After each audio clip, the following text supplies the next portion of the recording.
Good evening, good afternoon, good morning, everyone. Hope you can hear me and see my screen.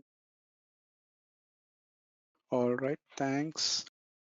Okay, hello everyone. Welcome to Edureka session on DevOps today, Azure DevOps. So we have a link, Meetup, meetup.com. So Meetup is the group where you have all the members to be here, and you have these discussions, events, and a lot of these technology concepts like introduction to machine learning, deep learning, all of this stuff which is also existing here. And our agenda today is what is DevOps and what is Azure DevOps, components of Azure DevOps, and so on, a little bit of hands-on. What is DevOps? DevOps is in the name itself, you see it's dev and operations, right? You see the DS cap and OS capital letters. We can straight away, we can make it that it is a development and operations. So it's a combination of practices and tools which are designed to increase any companies or any organization's strength, ability to deliver applications and services faster than traditional software development process, right? So we have traditional process takes a lot of weeks, months to be able to develop any tool and to make it changes. You get into repo, all of this stuff. It takes a lot of time to send the updates from one environment to other environment, like let's say development, test, and prod. So through DevOps, we have the tools are designed to deliver the services faster than any other traditional development processes. So DevOps example, it's a wall between development and operations, often results in an environment where the two teams don't trust each other and each is walking around, right? So DevOps approach results in a collaboration between the two teams where they work with shared goals. Like also about the DevOps engineer. DevOps engineer will do, what will he do? He introduces the tools, methodologies, throughout the SDLC, which is software development life cycles from coding to deployment. All right, DevOps is also a very good career now, and it's booming in the industry. And DevOps doesn't, it's usually required some coding knowledge, and that doesn't mean it's a necessary or it's a necessity for every member of the team. So it's essential to work in a DevOps environment. So you don't have to be able to code, but you need to know what is coding and why it matters, right? So we have tools here, DevOps tools. We have, so there are a number of DevOps tools which are there, which also launched in the 2020 as well. We have Slack, which was famous, which was launched in 2013. This is one of the top communication tools used by the effective collaboration, right? And we also have Jenkins, and we also have Docker, Phantom, Nagios, and Ansible, etc. And here we can see Docker, we can see Puppet, Chef, Splunk, Nagios, Slack. We can see the stack, and Jira, Maven, all of those Git repos, all are, we can see in the integration part of it. And we have plan, code, build, test. We are seeing all of these tools. And then deploy, operate, monitor. The tools are Docker, Vagrant, Puppet, Chef. All of these tools are there. In integration, we have Bamboo and Hudson, also Jenkins in the middle of it. All right. Okay, so we have DevOps tools and stages. As I said, we have seen some of the tools, and if we go to the stages, which is very important. So basically we have version control, continuous integration, all of these stages which we are seeing it here, right? So we are in DevOps stages. So we have version control, which is the stage one, we can say, and this version control maintains different versions of the code. I think if you are coming from development background, you already know about the version control, right? It's basically subversion which maintains the different versions of the code. It's a source code management. Let's say we have a lot of versions of the code and we want to get back to the code which was previous version or something like that. Version control is the one which gives that flexibility for us. Number two, we have CI, which is continuous integration. So normally DevOps, you see this naming convention CI/CD, right? So what is CI/CD? CI is continuous integration. CD is continuous delivery. So when you say continuous integration, what does it mean? It means they compile, validate, code review, unit testing, integration testing, all of these are part of continuous build. When you come to the delivery, it's like deploying the deploying the application to test servers, performing your UAT, all of this build application to test servers, all of this will come into the continuous delivery. And when you come into the deployment, this is the actual part of once you test your application on and it is ready for your prod server for release. So basically it's for release, right? So deploying the tested application on the prod server for release. So configuration management and also containerization is part of the continuous deployment. So first we are saying version control, which is source code. Second, we are saying continuous build. You can remember like the build, and then testing is in your delivery, and in your continuous deployment, you have configuration management only, right? And then containerization. Once the release has been done, it's only about management and containerization and configurations part of it, right? DevOps stages, remember guys, version control, CI, continuous integration, continuous delivery, continuous deployment, right? And we'll move on to Microsoft Azure. And why is Microsoft Azure? So Microsoft Azure, Azure has made advances over the years. It has now all the features and some important aspects where Azure performs better than other clouds is PaaS, platform as a service. Azure is doing great. IaaS, we have AWS, but platform as a service, we have Azure. And then .NET compatibility, which is very, very good because given the Microsoft platform, we have security offerings, hybrid solutions, integrated, all of these stuffs are available here.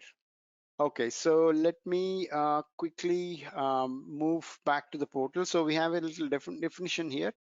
Microsoft Azure is a growing collection of integrated cloud services which developers and IT professionals are using to build, deploy, and manage applications. So if I go to my portal, we have something called Azure DevOps organization, right? And apart from that, we have all the Azure services here, which are existing. So creating a resource is very simple here. Create a resource and you just search your web app or any other service. You can just create it from there. So normal scenario, it takes in on-prem, it takes weeks or sometime a month to create a web application. Here it takes a minute or so to be able to create a web app. But we are not getting into it fully Azure services because we are covering DevOps as well here, right? So when so DevOps organization, this is the one which shows for you. So once you see the DevOps org, you can create your DevOps organization. So basically you will have for portal, if you have your account created, once you have the account with your proper free account, Microsoft is giving 30 days free accounts with all the services, giving you free for your benefit learning, play around those services for 30 days. So once you click on the DevOps, you land to this page where you have My Azure DevOps Organizations. You can click that My Azure DevOps Organizations and you'll go to DevOps. So here it gets plan smarter, collaborate, and ship faster with a set of modern DevOps services is what it says. So we have, so I created a DevOps project, which I named it as Edureka. And then we have this overview summary, dashboards, wiki boards, everything available here, right? Like our next set of slides will explain about that, right?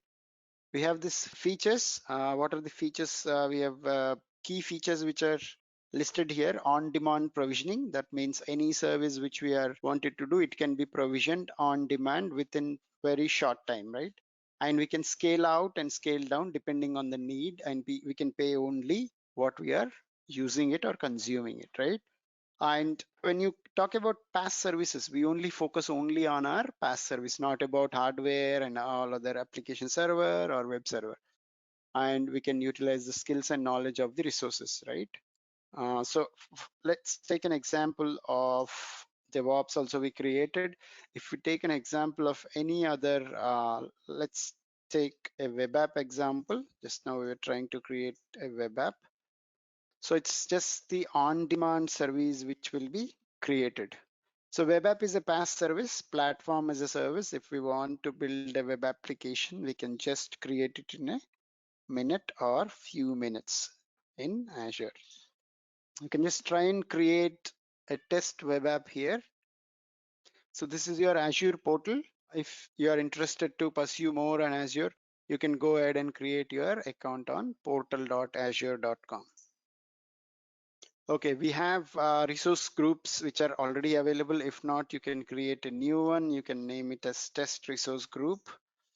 And your web app, also you can name it as web app test, which was already taken. So give it a name, which unique name, which is available just for a testing purpose.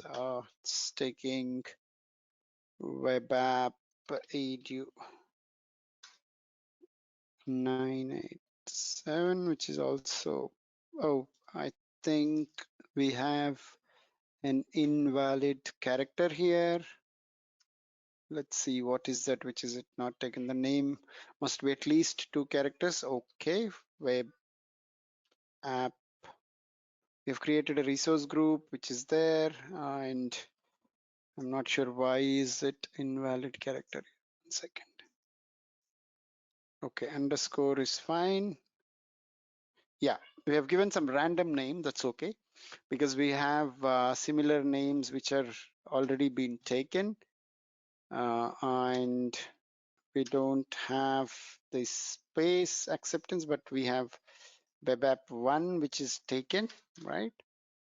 Or all right, correct. Okay, so let's give it the name, and we have this publish option which can be taken as code or Docker container, right? When you click on Docker container, it asks for you an operating system, and if you select code, it asks for your runtime stack. So on what coding language or on what platform or framework you want to execute your web applications code, right? So .NET, .NET 5, ASP.NET, everything is available for it. When you say early access, it's just coming under preview. It will be available sooner. So you can select 3.1 LTS with Windows as well, and you can select the location which is there. Default app service plan is the plan where this web application will be hosted, right? So there is something called this app service plan where you have this 1.7 GB, 7.0 GB of memory which is available, and you can go to the monitoring part of it. For your web app monitoring, we have some options which we can select as well. Application Insights is one of the technology where we have this monitoring available for that, right? Tags are only the naming values. If you want to put your tag for a value or add your cost center or organization's specific team group, you can just tag it to this web application which we are going to create now. Okay guys, we're just on the end part of it, review and create. Once we click on the create, the web application for us will be created and it will be available for our developers instantly, right? Right, so we have this deployment in progress, and within few seconds or a minute or so, it should create it now. So this is how on demand exactly means, guys, right? On demand provisioning, that means we have provisioned very quickly. We have created a service via Azure, right? So on demand, scale out and scale up, we also there is an so it's already created. If you see here, deployment is complete, and we can go to the resource here. So deployment is already complete, and we have this web application ready, and we have a URL. So this is a PaaS service, as I said. URL is here. Once you click on the URL, and URL will have azurewebsites.net. This is azurewebsite.net, right? So we have this web application ready. You see here, within a minute, we have created a website which is instantly available for developers. Now, developers only need to take work on their coding part of it. They can concentrate only on the code, and these are all the codes which are highlighting here, right? The famous ones are PHP, Python, Ruby, Java, Node.js, and .NET Core, which are there. And you can go, so have your code ready. You can straight away, developer can go to the deployment center, or they can build their code, right? All right, so this is available. The website is up and running, and we can go to the deployment center. Once you click on the deployment center, it will take you to the deployment center when you are to get your code published, right? All right, so this is web app which is already created in very short time, and we can only pay for what we use. And the scale out and scale in option which was there, I would like to show. Scale up and scale out, these are the options which are there instantly available, where you can scale out the load which you wanted. App service plan to give more power or compute, let's say compute for production workloads. We have a lot of app service plan which are available, and dev test, we have other pricing tests which are available, right? So when you say scale out, that means you scale your VMs, right? So you scale your machines, which are their instances, you can call it as. We have the total number of instances which are scale out also, we can do it here.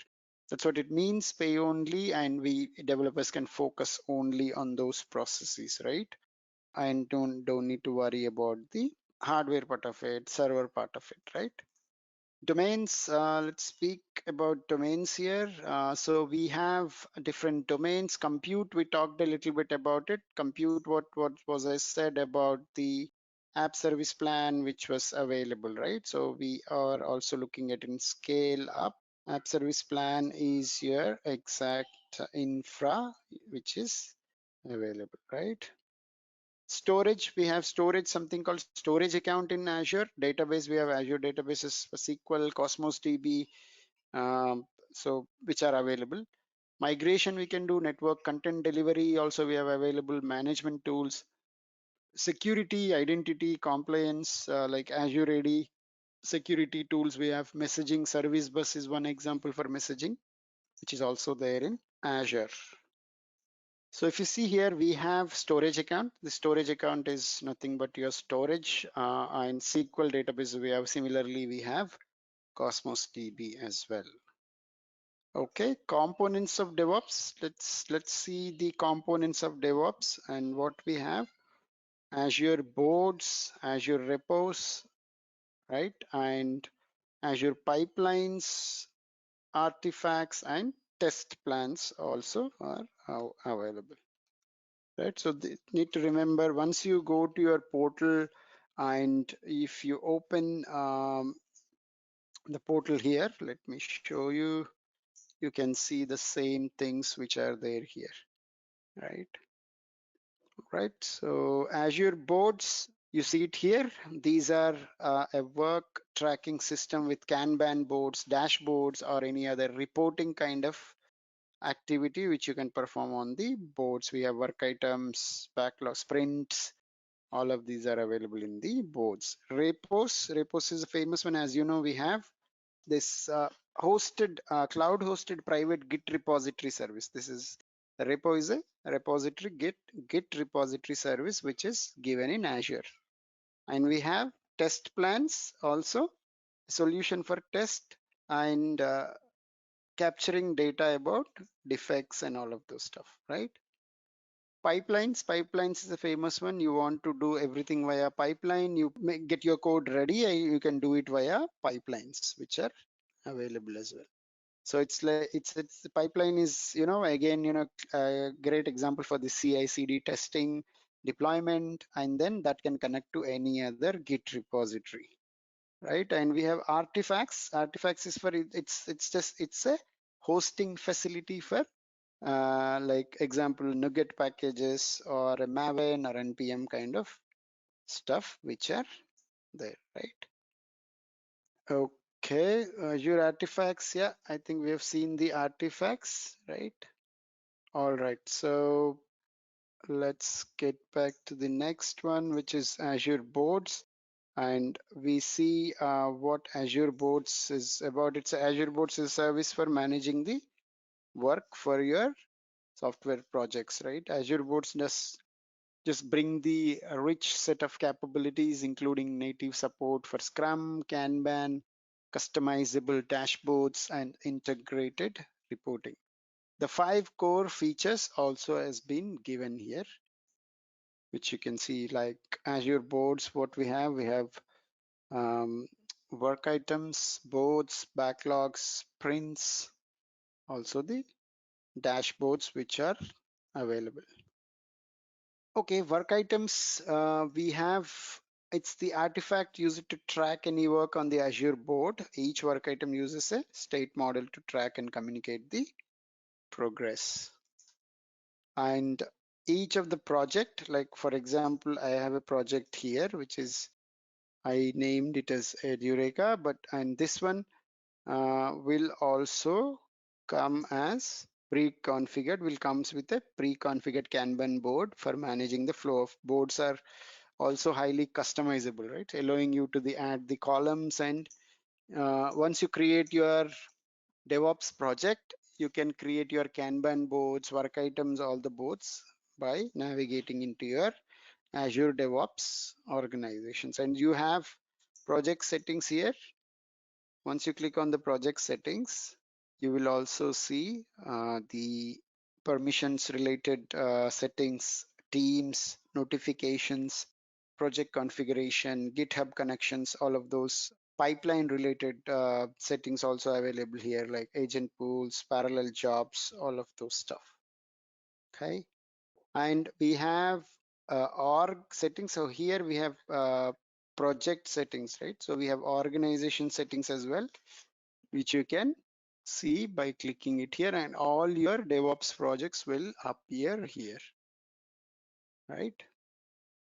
Backlogs also help. It's in the boards, and then comes to the backlogs, which will help you keep things in order of priority and understand the relationship between your work. Sprints are also widely used. It gives you the ability to create increments of your work from your for your team. And it's like a sprint team. Through sprint, what we can do, we can accomplish together, right? So collaboration and accomplishment of anything which is increment of the big chunk of work or qualification work will be achieved via sprint, right? Dashboards again, it's the complete, it's like a full of details. It says rich canvas for creating your dashboards, and you can add your widgets here, and you can track progress.